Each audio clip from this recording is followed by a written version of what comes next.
I don't know about you, but all I can think about right now is businesses and hobbies. It is so hard right before an expansion pack comes out because all I want to do is play with the new pack, but it doesn't exist yet. So I've got all of these ideas for builds and for sims I want to play with, and I just can't even do it. So sometimes in these weird little in-between phases, I like to do challenges, and I thought it would be kind of fun if we could do one of them together as a way to pass the time until the pack comes out. It's been a while since I did one of these, but today we're gonna attempt a shell challenge in The Sims 4. If you've never heard of this before, it might sound really weird, but the idea of a shell challenge is that we build a weird shell of a building, and then we all take this shell and try and turn it into an actual Sims build. So we all have the same starting point. It's usually a weird box with loads of weird shapes, oftentimes bigger than this one. I've done 3-story shells before, sometimes they have basements. In this case, it's tiny on purpose. And the rules are pretty simple. You can do literally anything with this. You can make it into a house, you can make it into a museum, you can build anything with it, you can add anything to it. So if you want to put it on a foundation, that's fine. You can add extra foundations. You can obviously add things like roofs and platforms and windows and doors.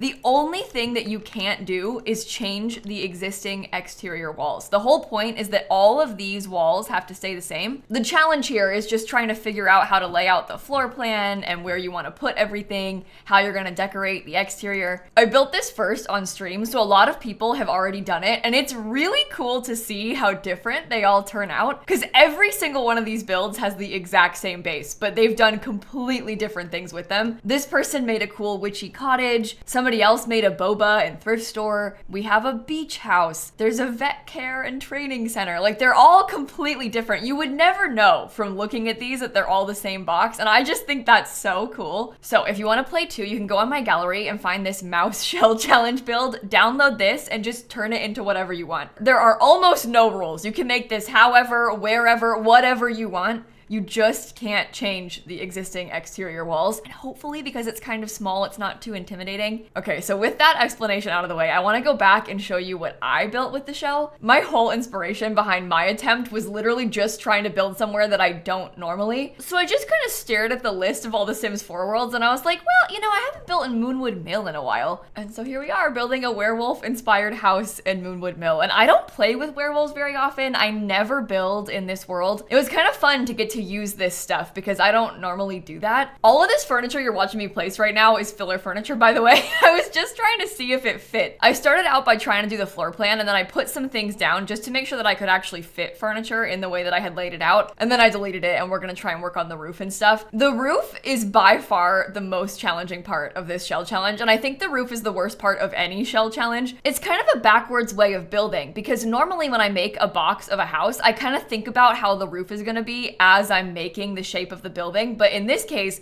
it's just a random shape that I kind of threw together really fast and then put up on the gallery. So I didn't think about how the roof was gonna work when I built the shell, and then I really regretted it as I was trying to do the roof in the end. Ultimately, we have just one big roof piece in the middle and then some flat pieces on the sides. This is maybe a lazy way to do the roof, but I ended up using those flat pieces as small rooftops to add some extra space for my Sims. So I've got like a little card table and stuff up there on the roof, and I think it's cool that way. I also used a lot of wallpaper and windows from this pack that I never ever touch. You know this, I never play with werewolves, so I never use this wallpaper. This bright yellow wood swatch, I don't know if I've ever used that. So I was trying to mix a lot of that like bright yellow, dark red brick, and brown tones together. And you'll also notice that the first thing I did when I placed this here on this lot was rotate it. So I rotated it around, I moved it to a completely different world. I even put it on a foundation. That is all fair game. You can do basically anything with a shell challenge, you just can't move the exterior walls. So that's why I was able to do that. And then on the inside of this house, you can see the layout kind of coming together. That back tile section is where the kitchen is gonna go.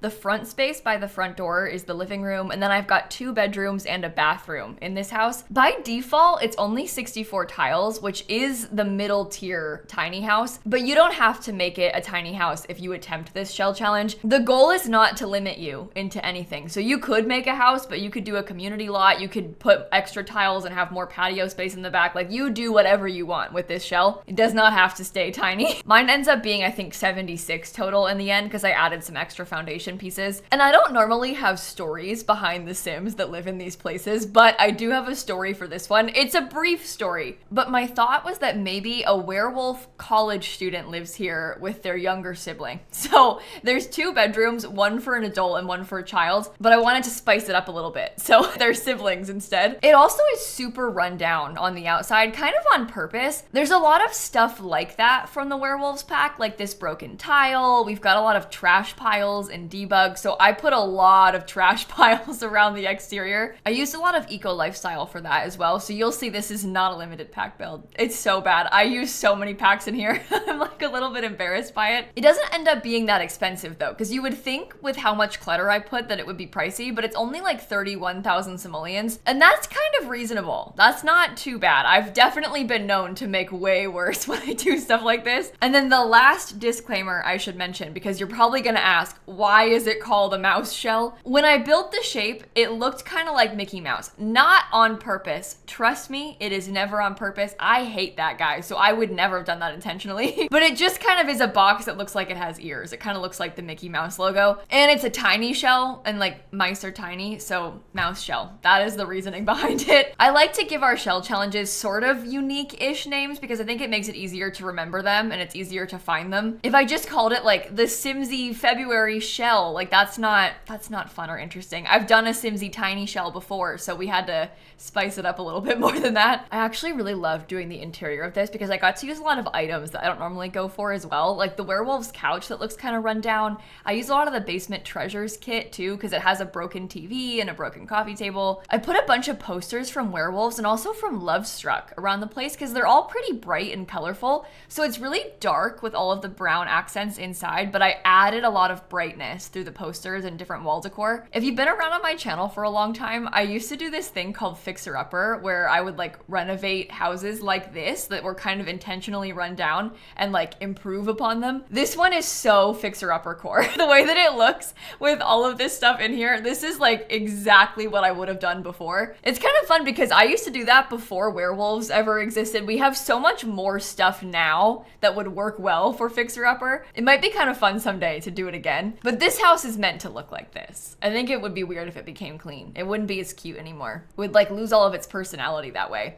You'll see I also put a bar in the kitchen. I kind of did like a last minute switch out to put the bar over there. I've been trying to put more bars in my builds in the past few months. Mixology has got to be one of my least used skills. So I've been trying to like sneak in more bars so my Sims can use them more often. And I tried to build that out in a cute way. I put the werewolf's column and the metal spandrel over there. And I also have some little corner shelves from my kit and I put some clutter on top of them. You wouldn't think that the comfy gamer kit would work well in this stinky werewolf house, but it kind of does. My kit kind of works because it's a clutter kit. You can use it in a lot of different places, which is really good. That's always what I want out of a Sims pack. So I'm glad that mine has worked out in that way for me. I'm gonna be honest, there's been so many Sims packs that have come out in the past few weeks that I feel like I have not even had enough time to actually learn about the rest of them. I feel like I didn't even get to properly like really fully explore and play with my kit because all of a sudden there were like 4 more. Because last month in the span of 2 weeks we had 5 kits come out for The Sims 4. I do not like that. I hope they never do that again. And don't get me wrong, like it's fun to play with Sims content, but that was so expensive for one thing. And I also think that the items couldn't really shine. It makes me feel bad for the 2 CC creator kits because there were 3 kits and then 2 weeks later those 2 CC creator kits came out. And because they just threw them all at us all at once, I feel like we didn't get to properly appreciate those 2 CC creator kits. I wish they would have released those a little bit later on. Like if they had the first couple kits, then we get the new expansion pack in March, maybe in April, the other 2 kits come out because I think that they've got more kits coming out in May because they teased them already. They teased those on the roadmap. It just would be nice if they could space them out a little bit further. Oh, we also have a guest who has come to join us. This is my cat, Snap. Oh, wait. Okay, one more thing, and then we can talk about the build again. I've been yapping a lot, but this is important. What do you think is gonna happen this week? Because on the 25th, on that roadmap, they had the eyeball emojis. So they've been teasing us with those eye emojis repeatedly for the last few weeks about something happening on the 25th. What do you think that it's gonna be? I'm kind of expecting it to be a base game update. Like, my assumption is that it's gonna be the pre-expansion pack update, because usually we get a pretty big update before an expansion pack comes out, and the timing kind of works with the expansion coming out the week after. But what do you think is gonna be in the update? Because there's been a lot of guessing about burglars. There's been so many hints thrown around. I also saw they had like a big Sims YouTube event in New York City over the weekend, and I saw clips from people's Instagram stories that they had a burglar actor like walking around the party. That has got to mean something. Like, they didn't just do that for no reason. Like, the person was in like the black and white striped shirt. They had the mask on like in The Sims 3. So they didn't just do that for fun. They have to be hinting at something. So it's making me think that we have to be getting burglars. But if it ends up not being true, I'm gonna be so sad. I've gone and got my hopes up so high for this. I also wasn't at the party, so I don't have like full context of this. I'm really sad that I wasn't at the party. I feel kind of jealous of the people that got to go, but they did invite me. I just only got invited a few days ago, so because it was kind of last minute, I couldn't make it work. But I'm also thinking that maybe, because they're, snap, careful with your ears, they're doing that big tattoo stuff. Seems like there's a lot of tattoo changes coming with the new expansion pack, so maybe some of the tattoo stuff is going to get brought to the base game, so I could see that happening too. I don't know, like, is there going to be a new build feature? Sometimes we get new build features before expansion packs come out, so let me know what your thoughts are on this in the comments. And then if you happen to be watching this in the future, post the 25th of February, you can laugh at us for all of our clowning in the comments, because we're probably like all wrong. Why? She keeps doing this. It's because she wants attention really bad. Okay, well, we're decorating the bedroom right now. This is like the primary bedroom in this house. It's not very big, but this in my mind belongs to the older sibling who is a student. So in their bedroom, they have a desk. They've got the Love Struck bed. This is the Love Struck bed that came out as the early purchase reward. So I'm really sorry for using it, because I feel bad using the early purchase stuff because nobody can get it anymore. But I never used that bed, so I wanted to give it a try. I also put some of the Werewolves gym equipment in this bedroom because I wanted to have more skill building stuff in here. They have a computer, they have some postcards. I also have an AC unit on the wall, which was kind of cute because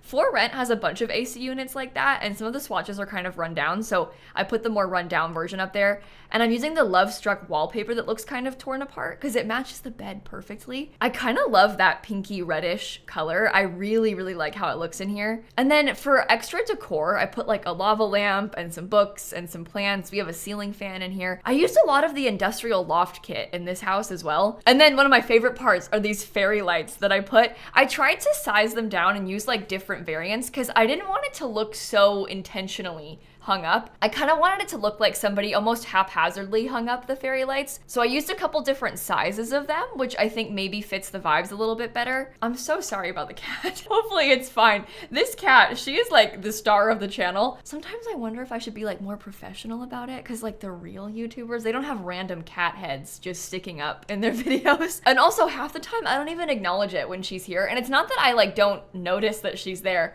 but I kind of don't notice that she's there because I'm just so used to her being right here on my desk. So I'll just keep talking without addressing that all of a sudden there's a cat in the video. Anyway, moving on to the kids' bedroom now. This one I wanted to use a lot of the werewolf kids stuff, specifically the werewolf wall decals, because I never ever use those. I'm really bad about using wall decals in my builds. We have a bunch of decals in The Sims 4 and I don't really ever use any of them. So I kind of based this entire room around wanting to use those decals. I've got a couple pretty owl ones on one wall, and then we have the moon and a little wolf on the other wall. Werewolves also came with a new bed. It came with, I think there's a stuffed animal, or at least some kind of toy. There's a couple of things for kids in Werewolves, so I tried to use all of it. Werewolves actually also has a really nice toddler bed and a really nice bassinet. I don't think you would expect that out of this pack. Like, I wouldn't think about the werewolf pack as being the one to go to for stuff for kids, but it actually does have some nice kids stuff. I don't think that the other game packs, like the Realm of Magic pack or Vampires, they don't really have good stuff for little ones. They definitely thought about it more in Werewolves. I also put a stuffy from the Little Campers kit.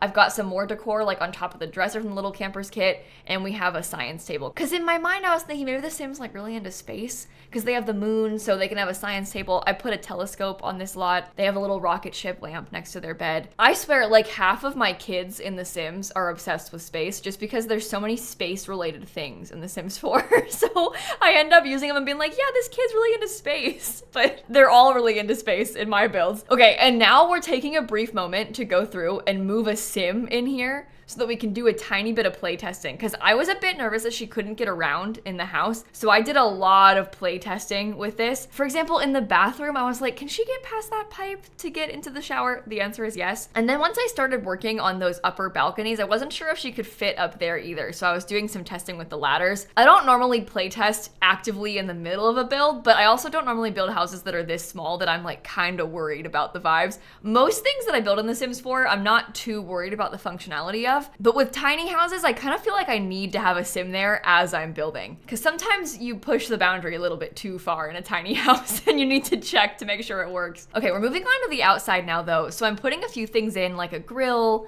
I've got some extra tables outside. You'll see that I have those beware of Greg signs in the front yard. One thing to be worried about with those is that it makes your sim feel scared like pretty much all the time. And that's not good. Like that's actually really annoying for gameplay, but I decided to just let it happen because I kind of like how they look from the outside. But maybe if you decide to play in this house, you should delete those Greg signs in the front because they're gonna get really frustrating for you. Those are out of the Werewolves debug, and maybe they should stay in debug because I forgot that your sims get so stressed because of them. I also tried to put a pond in this side yard. I went back and forth a lot about what to put on the side of the house. I tried a pond, I tried a pool, I tried the pond again like 5 different times, but I just felt like it was too small. It kind of looked like a puddle and not like a pond, and it wasn't good. So I got rid of it and I put a bonfire back there instead, and I think that makes more sense anyway. I had a lot of fun going through the debug from Werewolves because, again, like I keep saying, I don't really use stuff from this pack very often, so there's a lot of little things that I kind of forget are there.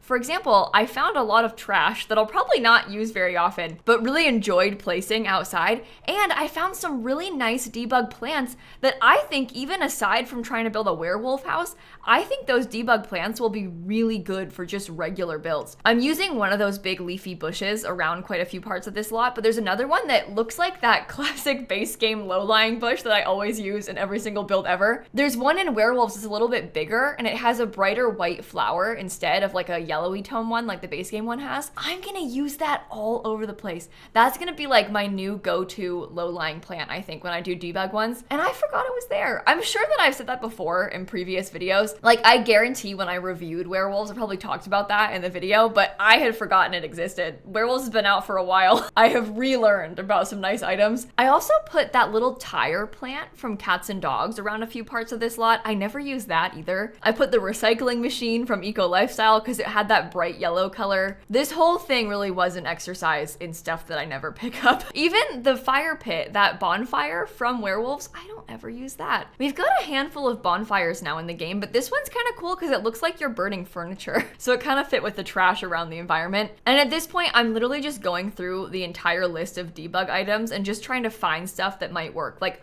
horse ranch planters that I could put around a few places, random debug flowers. I put a horse trophy inside the house. Why? I don't know. Maybe the werewolf rides horses. More likely, they probably found the trophy somewhere. That might be a better story. But you can see on this first half where I have that upstairs balcony, I put a games table and also a telescope over there. And on the other upstairs balcony, I thought a lot about maybe trying to put laundry over on that side, but for some reason my sim was being really weird about getting up there. She could get up and go down because she would do it, but sometimes she would not. I don't know why. I couldn't figure out what was causing the sometimes she wouldn't go upstairs over there, but it wasn't working. So I tried to have an actual hamper and the little wash basin in the clothesline, but it didn't work. So I swapped it out for a debug clothesline from Island Living. So it kind of has the energy of being laundry up there, but it's not functional anymore. That's okay though. You don't want to have to do laundry anyway. It's probably for the best that there isn't laundry. In terms of playability, there not being laundry is a positive about this lot. And we're getting kind of close to the end of the video here. So once we finish the speed build, I'm gonna pop back into the game and give you a full tour of the lot.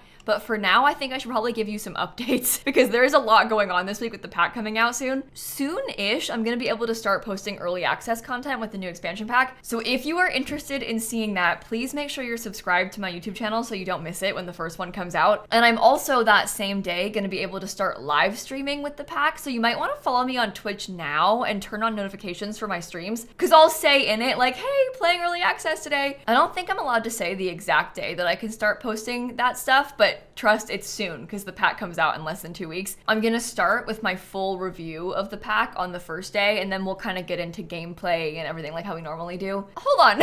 Speaking of the rooftops, do you see Dina just floating up there? I fully did not notice that when I was recording this. She's floating above the ladder over there on the side of the house. That's so funny. She's up there. I think it's because she's partially climbing down the ladder. She was like part way down, so it glitched her, but I did not realize that. That is really silly. When I'm doing builds like this and I have a sim to playtest, they're always standing in the weirdest spots because I'll like have them out there playtesting and then I'll move something. So the sim's all of a sudden standing in the middle of a bush, or in this case, floating in the middle of the sky. Poor Dina. I don't know why I made her playtest this. I kind of just picked the first sim that I saw and she was there. So good for her, I guess. It's like Dina's big break. Normally I use Nancy Landgrab these days. She's like my standard playtest sim for some reason. But anyway, with that, we are just about done with the full exterior of the house. I'm just putting in some last minute bits of terrain paint because I always do that last because I don't trust The Sims 4 to not delete all of my terrain paint. And now that we're finished, I'm gonna go back into the game and give you a tour of the build. So as a reminder, I built this over here on the New Moon Shack lot in Moonwood Mill. There's not too many lots in this world, so it's probably pretty easy to find. And this is what that shell looked like in the beginning. Normally when I do shell challenges, I'll like place the shell down and kind of show you around the shell and then show you my finished product, but because this shell's so tiny, there's like not that much to see. This is the whole shell that we started with. And this is the finished product. I called it the Werewolf Shack on the gallery. It uses so many packs. I'm so sorry about this. It is luckily only like 32,000 simoleons, and this is what it looks like when you first place it down on your lot. I'm gonna kind of show you around the exterior first because I am really proud of the landscaping that I did on this one. It's just very different for me. When you first load up to the lot, I've got a bunch of these little planter boxes down, and I kind of like how they're all varying heights and different versions. We have the tire planter. This is a debug planter from Horse Ranch, and then this one is actually from Strangerville. It's like an old bathtub with plants in it. I think it looks pretty cool framing the front door. And then around the side, we've got the mailbox right here, and you can walk into the back where we've got the bonfire and like so much trash. I also put an actual trash can for you. I put an extra punching bag, so we have 2 different kinds of gym equipment on this lot. And then back on this side, we have the grill, there's a dining table and also a recycling machine. And on the back patio, we have a woodworking table. From here, you can go up this ladder to get to the games table and the telescope. And on the other side, way around this way, there's another ladder. And this has the fake laundry and also an easel. And I did play test that, so all of it works. Your Sims can get to it. The roof is pretty simple. It's just this one roof piece and then some half walls on the extra sides. It almost feels like I did a lazy job with the roofing because normally I try and do things a bit more detailed, but this is just very different from my normal stuff. So I had to make do. It was really annoying trying to roof it. You saw it in the beginning. So I did what I could. And then this is kind of a top-down overview of the interior. When you first walk in, we've got this super small living room space. We have the TV on this little table. These tires are actually chairs. I put like some board game clutter on the coffee table. They have an extra fan and some books. This whole thing is another big bookshelf. And then inside, this is a little dining table. I've got the new wall phone from the reward event. That's fake, it's just decorative, but it looks cool. And then we have the kitchen along this back wall. I tried to put some extra pots and pans clutter, but this counter is open so your Sims can cook on it. And then we have a bar on this side. I get a lot of questions about this when I put the bar up against the wall like this. People get scared that it won't work. It's totally fine. Your Sims just have to stand on this back side of it to use the bar. You don't need to have access to the bar stool side. And I did play test this too, so your Sims promise they can use this. Through here, we have a really tiny bathroom with like the worst stuff ever. This is the Horse Ranch shower. We've got a laundry day stinky sink. And then we have the toilet that you can craft. Is it cute? No. But I just felt like the other toilets were not good for this. Like, you can't put this fancy white toilet in there. It just didn't work, so I put the stinky one. We also have a little fuse box and some records on the wall. And then in here is the kids' room with those cute decals and the kind of space theme. And then over here is the bigger bedroom. They have the gym equipment, they have a mirror and like their dresser and stuff, plus this little desk area. And I like how it's got this sort of pinky tone with the light because of the lava lamp. I also made this light have a pink light bulb too. And that's the whole house. The tour is pretty short because it's only a tiny house, but hopefully you enjoyed this video. I really had fun doing this build and I love doing shell challenges. If you do attempt this shell, please post it on the gallery with the hashtag lilsimsie mouse shell, because that way I can see it. There's already loads of them, and I am so curious to see what you build with this. Don't feel like you have to do it. Just if you are feeling inspired and if you're trying to have some way to kill some time before the pack comes out, feel free to attempt it. It's kind of a fun community thing, I think. And let me know in the comments down below what you think you might build with it. I think I've asked you to comment like 5 different things. Talk about the update, talk about your build ideas. And with that, I am gonna end this video right here. Thank you for watching. Have a wonderful rest of your day, and I'm gonna catch you all tomorrow, okay? Bye, everybody. Oh, also, we're gonna do a whole live stream touring these builds on Thursday, the 27th on my Twitch channel. So I'll link my Twitch stream down below in case you wanna come hang out. There's no way we can look at them all, but we're gonna do what we can to tour some of them.